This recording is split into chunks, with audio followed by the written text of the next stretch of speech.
नमस्ते प्यारे बच्चों। हम पढ़ रहे थे बाल राम कथा।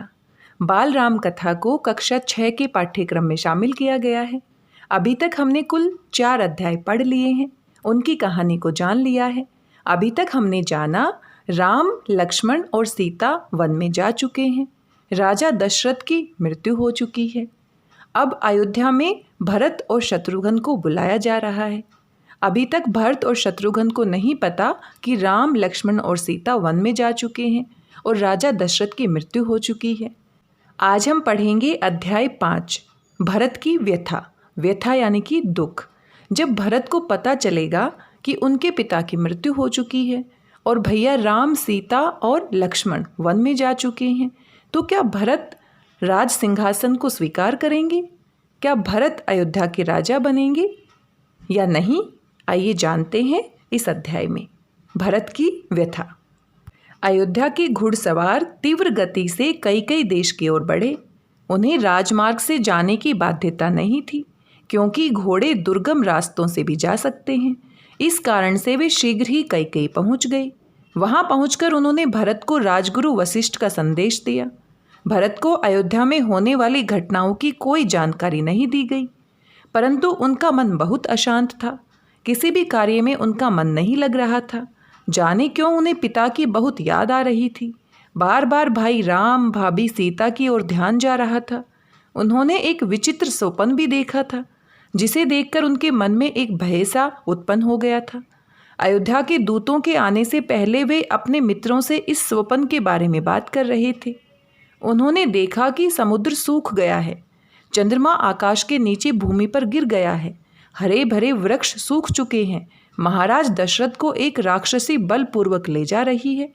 वे एक ऐसे रथ पर सवार हैं जिसे गधे जुते हुए हैं। भरत इस सपने का अर्थ नहीं समझ पा रहे थे, पर उन्हें लग रहा था कि कहीं कुछ तो गलत जरूर हुआ है। यही कारण है कि संदेश सुनते ही भरत और शत्रुघ्न अयोध्या जाने के लिए तैयार हो गए। उन्होंने अपने नाना केकई राज से अनुमति मांगी। नाना महाराज ने दोनों राजकुमारों को सुसज्जित रथ में बिठाकर अयोध्या के लिए विदा किया। साथ में चतुरंगनी सेना भी भेजी। भरत जल्दी से जल्दी अयोध्या पहुंचना चाहते थे। मन में जाने कैसे कैसे विचार आ रहे थे, परंतु रथों और सेना के साथ छोटे रास्तों से जाना संभव नहीं था। नाना महाराज का आग्रह ठुकराना अनुचित था। न चाहते हुए भी उन्हें लंबे मार्ग से यात्रा करनी पड़ी। जब भरत अयोध्या के समीप पहुंचे तो नगर की ओर देखकर भी उन्हें माहौल कुछ बदला बदला सा लगा। जो सड़कें और बाजार चहल पहल से भरे रहते थे, वे सूने पड़े थे। उद्यानों और वाटिकाओं में भी शांति थी। लगता था जैसे पक्षियों ने भी चहचहाना बंद कर दिया है। जो कुछ लोग नजर भी आ रहे थे, उनके चेहरे भी जैसे उतरे हुए थे, जैसे सबने मौन व्रत धारण किया हो, जैसे सबने न हंसने की कसम खा ली हो। राजा प्रसाद भी जैसे उदासी की चादर ओढ़े हुए थे। भरत और शत्रुघ्न की आशंका और गहरी होती जा रही थी। उनके हृदय में उठने वाले प्रश्नों का उत्तर कोई नहीं दे रहा था। वे महाराज के भवन की ओर बढ़े, परंतु पता चला कि महाराज वहां नहीं है। अतः उन्होंने माता कैकेयी के भवन की ओर प्रस्थान किया। भरत को देखते ही कैकेयी का चेहरा खिल उठा। उसने प्रसन्नता से भरत को अपने हृदय से लगा लिया। उसने भरत से अपने मायके की कुशलता का समाचार पूछा। भरत ने माता के प्रश्नों का उत्तर देने के बाद पूछा, माते, पिताजी कहाँ हैं? मेरा हृदय उनसे मिलने के लिए व्याकुल हो रहा है। कैकेयी ने भरत को समझाते हुए कहा, पुत्र, तुम्हारे पिताजी अब नहीं हैं। वे अपनी अंतिम यात्रा पर जा चुके हैं। उनका देहावसान हो गया है। भरत के मन में उठने वाली सारी आशंकाएं मानो सच हो गई। वे इस दुखद समाचार को सहन नहीं कर पाए। उन्हें चक्कर आ गया और वे भूमि पर गिर पड़े। कैकेयी ने उन्हें संभाला और सांत्वना दी। भरत ने कातर स्वर में पूछा, माता, पिताजी की मृत्यु का कारण क्या था? क्या उन्होंने मेरे बारे में कुछ कहा था? क्या उन्होंने मेरा स्मरण नहीं किया था? कैकेयी ने गंभीर स्वर में कहा, पुत्र, शोक मत करो। राजपुत्रों को इस प्रकार विलाप करना शोभा नहीं देता। मृत्यु के समय महाराज केवल राम, लक्ष्मण और सीता का नाम ले रहे थे। भरत तुरंत राम के पास जाना चाहते थे। वे उठे। कैकेयी को समझने में देर नहीं लगी कि वे राम के पास जा रहे हैं। उसने भरत को रोकते हुए कहा, पुत्र, राम यहाँ नहीं है। महाराज ने उन्हें 14 वर्ष के लिए वनवास का आदेश दिया है। सीता और लक्ष्मण भी उनके साथ गए हैं।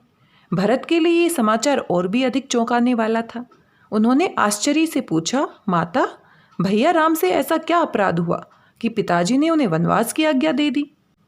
कैकेयी ने भरत को सारी बात बताई। उसने कहा, पुत्र, राम ने कोई अपराध नहीं किया था। महाराज ने मुझे 2 वर देने का वचन दिया था और मैंने तुम्हारी भलाई के लिए उनसे तुम्हारा राज्याभिषेक और राम के लिए 14 वर्ष का वनवास मांग लिया। महाराज भी राम के वियोग को सहन न कर पाने के कारण चल बसे। पुत्र, अब तुम्हारा राज्याभिषेक होगा, तुम निष्कंटक राज्य करो। माता की बात को सुनकर भरत अपने पिता की मृत्यु का दुख भूल गए। क्रोध के कारण उनका शरीर कांपने लगा। अचानक उनका स्वर ऊंचा हो गया। उन्होंने लगभग चिल्लाते हुए कहा, ये आपने क्या किया माता? इतना बड़ा अनर्थ! इस राज्य का मैं क्या करूँगा? अधर्म से प्राप्त राज्य मुझे स्वीकार नहीं है। आपने जो किया है उसमें किसी का भी कल्याण नहीं है। वनवास का आदेश राम को नहीं बल्कि आपको मिलना चाहिए। आपका अपराध अक्षम्य है। आपने पाप किया है माता। मुझे अभी भी विश्वास नहीं हो रहा है कि आप ऐसा कुछ सोच भी सकती हैं। कोई तो है जिसने आपको ऐसी आत्मघाती सलाह दी है। कौन है वह? किसकी सलाह ने आपकी बुद्धि भ्रष्ट की है? वह कौन है जो अयोध्या के विनाश का कारण बना है? तब तक वहाँ मंत्रीगण और कुछ अन्य प्रतिष्ठित नागरिक भी आ गए थे। भरत ने सबको संबोधित करते हुए कहा, इस अनर्थ में मेरी कोई सम्मति नहीं थी। मुझे इस सब के बारे में कोई जानकारी तक नहीं थी। राम के बिना मेरे लिए न अयोध्या का कोई अर्थ है और न ही राज्य का। ये राज्य राम का है और वे ही इसे संभालेंगे। मैं उन्हें मनाने के लिए वन में जाऊंगा और उनसे अनुरोध करूंगा कि वे अयोध्या की राजगद्दी को स्वीकार करें। इस पर उनका ही अधिकार है।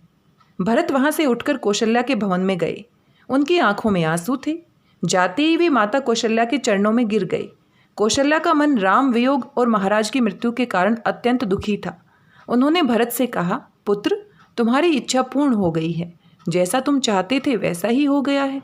अयोध्या का राज्य अब तुम्हारा है। तुम निष्कंटक राज्य करो। राम वन में है। बस दुख इस बात का है कि यदि कैकेयी ने अपनी ये इच्छा पहले ही प्रकट कर दी होती तो राम उसे सहर्ष स्वीकार कर लेते। इतना अनर्थ नहीं होता।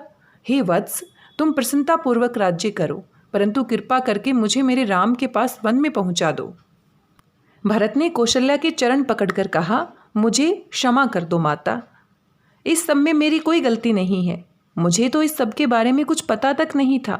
मैं सोपन में भी अपने अग्रज राम का विरोधी नहीं हो सकता। ये राज्य राम का है और उन्हें ही संभालना चाहिए। मैं वन में जाऊंगा और उन्हें मनाकर अयोध्या वापस लाऊंगा।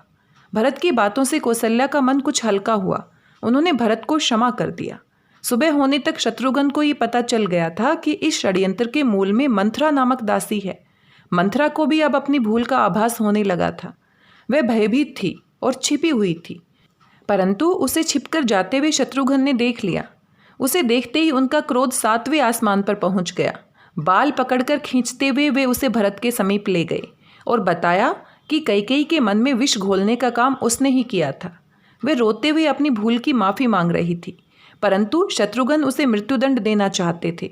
भरत ने दया करके उसे शत्रुघ्न से छुड़ाया और क्षमा कर दिया। सुबह भरत और शत्रुघ्न को राजगुरु वशिष्ठ की ओर से राजसभा में आमंत्रित किया गया। राजगुरु वशिष्ठ जानते थे कि राज सिंहासन का खाली रहना बड़े ही संकट का कारण बन सकता है। उन्होंने भरत से कहा, भरत, नियति को कौन टाल सकता है? जो होना था वह हो गया। महाराज का निधन हो चुका है और राजकुमार राम और सीता और लक्ष्मण वन में गए हैं। राज्य का सिंहासन खाली है। ऐसे में तुम्हें अपने पिता के वचन का सम्मान करते हुए इसे स्वीकार करना चाहिए। भरत को गुरुदेव का ये प्रस्ताव स्वीकार्य नहीं था। उन्होंने विनम्रतापूर्वक कहा, गुरुवर, मुझे ये उचित प्रतीत नहीं होता। इस राज्य पर राम का अधिकार है। राज्याभिषेक उन्हीं का होना चाहिए। मैंने संकल्प लिया है कि हम सब वन में जाएंगे और राम को मनाकर अयोध्या वापस लाने का प्रयास करेंगे। भरत का प्रस्ताव सुनकर सबको बहुत अच्छा लगा। सब लोगों की यही इच्छा थी कि राम लौट आए और अयोध्या का राज संभालें। अगले दिन वन के लिए प्रस्थान करने का निश्चय हुआ। भरत के साथ गुरु वशिष्ठ, मंत्रीगण और नगरवासी भी थे।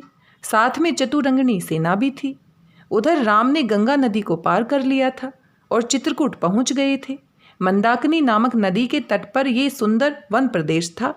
चित्रकूट से कुछ पहले महर्षि भारद्वाज का आश्रम था।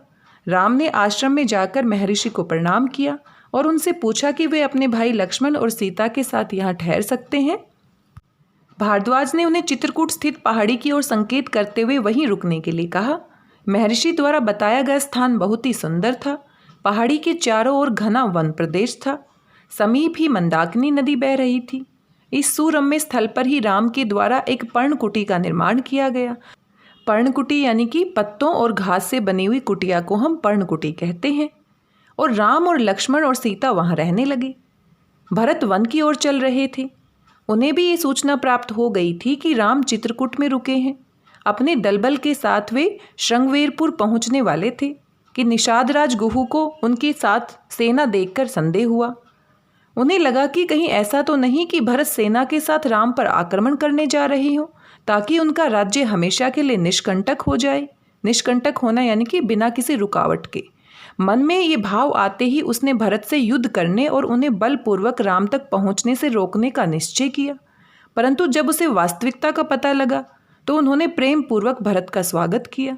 रात को सब लोग श्रृंगवेरपुर में ही रुके। अगली सुबह नावों से गंगा पार करके चित्रकूट की ओर बढ़े। गंगा पार घना जंगल था और जब भरत अयोध्या की चतुरंगनी सेना के साथ चित्रकूट की ओर बढ़ रहे थे तो वन में शांत वातावरण में खलबली मच गई। पक्षी पेड़ों पर से उड़ गए। वन्य पशु घबराकर भागने लगे। रथों और हाथी घोड़ों के कारण आकाश में धूल भर गई। इस कोलाहल और आकाश में छाई धूल को देखकर लक्ष्मण ने एक ऊंचे स्थान पर चढ़कर देखने का प्रयास किया कि इस आकस्मिक अशांति का कारण क्या है। उन्हें दूर से ही किसी बड़ी सेना के आने का आभास हुआ। ध्यान से देखा तो रथों की पताकाएं भी दिखने लगी, जिन पर अयोध्या का राज्य चिन्ह बना हुआ था। उन्होंने और अधिक ध्यान से देखा। सेना समीप आती जा रही थी। संदेह के लिए कोई स्थान नहीं बचा था। ये अयोध्या की ही सेना थी। लक्ष्मण के मन में एक आशंका ने जन्म लिया। निश्चय ही भरत सेना लेकर यहाँ आ रहे हैं। उनके आने का क्या कारण हो सकता है? सेना को साथ में लेकर आने से तो यही प्रतीत होता है कि वे राम पर आक्रमण करने के लिए आ रहे हैं। लक्ष्मण ने राम को सारी बात बताई। राम ने मुस्कुराते हुए लक्ष्मण को आश्वस्त किया। राम ने कहा, लक्ष्मण, चिंतित होने की आवश्यकता नहीं है। भरत ऐसा कभी नहीं कर सकते। तुम्हारी आशंका निर्मूल है। निर्मूल यानी बिना किसी कारण के। लक्ष्मण अभी भी पूरी तरह आश्वस्त नहीं हुए थे, परंतु राम ने उन्हें धैर्य धारण करने के लिए कहा। भरत उस पहाड़ी के समीप पहुंच चुके थे जहां राम ठहरे हुए थे। उन्होंने सेना को वहीं रुकने का आदेश दिया और स्वयं शत्रुघ्न के साथ राम से मिलने के लिए चल दिए। उन्हें दूर से ही राम की कुटिया दिखाई दी। कुटिया के बाहर राम एक शिला पर बैठे थे। सीता और लक्ष्मण भी दिख रहे थे। भरत के धैर्य का बांध जैसे टूट गया था। वे कुटिया की ओर तेजी से दौड़ पड़े। जाकर उन्होंने राम के चरण पकड़ लिए। आंखों से आंसू बह रहे थे। राम ने उन्हें हृदय से लगा लिया। शत्रुघ्न ने भी भाई के चरण स्पर्श किए। सब मौन थे। सबकी आंखों से अविरल अश्रुधारा बह रही थी। सभी बहुत दुखी थे, रो रहे थे। भरत ने धैर्य धारण किया। उन्होंने रूंधे हुए गले से राम को पिता के निधन की सूचना दी। राम को ये जानकर बहुत दुख हुआ कि उनके वन आने के छठे दिन ही उनके पिता का देहावसान हो गया। राम को जब ज्ञात हुआ कि भरत के साथ तीनों माताएं, गुरु वशिष्ठ और मंत्रीगण भी पधारे हैं, तो लक्ष्मण के साथ वे पहाड़ी से उतरकर उनके पास पहुंच गए। अपने पुत्रों और सीता को तपस्वियों का वेश धारण किए हुए देखकर तीनों माताओं को बहुत कष्ट हुआ। राम सबसे पहले कैकेयी से मिले और उन्हें सादर प्रणाम किया। कैकेयी को बहुत संकोच हो रहा था और वह अब अपने किए पर पछता रही थी। राम ने सबको सांत्वना दी। अगली सुबह भरत ने राम से अयोध्या चलने के लिए कहा और राज्यभार संभालने का अनुरोध किया। राम ने भरत को समझाया, हमारे पिता ने अपने वचन के लिए प्राण त्याग दिए। अब वे नहीं हैं, ऐसे में उनकी आज्ञा का उल्लंघन मेरे लिए संभव नहीं है। तुम्हें भी वही करना उचित है जिनकी आज्ञा स्वर्गीय महाराज ने दी थी। भरत ने बहुत आग्रह किया, अनेक तर्क दिए, परंतु राम ने विनम्रतापूर्वक उन्हें अस्वीकार कर दिया। गुरु वशिष्ठ ने भी राम को समझाते हुए कहा कि ज्येष्ठ पुत्र होने के नाते तुम्हें अयोध्या लौटकर राज्यभार संभालना चाहिए। राम पर किसी बात का कोई प्रभाव नहीं हुआ। उन्होंने दृढ़तापूर्वक कहा, चंद्रमा अपनी कांति छोड़ सकता है, सूर्य अपने ताप को छोड़कर शीतल हो सकता है, हिमालय की शीतलता समाप्त हो जाए और चाहे समुद्र अपनी मर्यादा को छोड़ दे, परंतु मैं अपने पूज्य पिता की आज्ञा का उल्लंघन नहीं कर सकता। जब भरत ने देखा कि राम किसी भी प्रकार लौटने को तैयार नहीं है, तो उन्होंने अनुरोध किया, भ्राताश्री, मैं भी खाली हाथ नहीं लौट सकूंगा। आप कृपा करके मुझे अपनी चरण पादुकाएं दे दें। मैं इन्हें ही राजा मानकर इनकी ही आज्ञा लेकर 14 वर्ष तक राज्यभार संभालूंगा।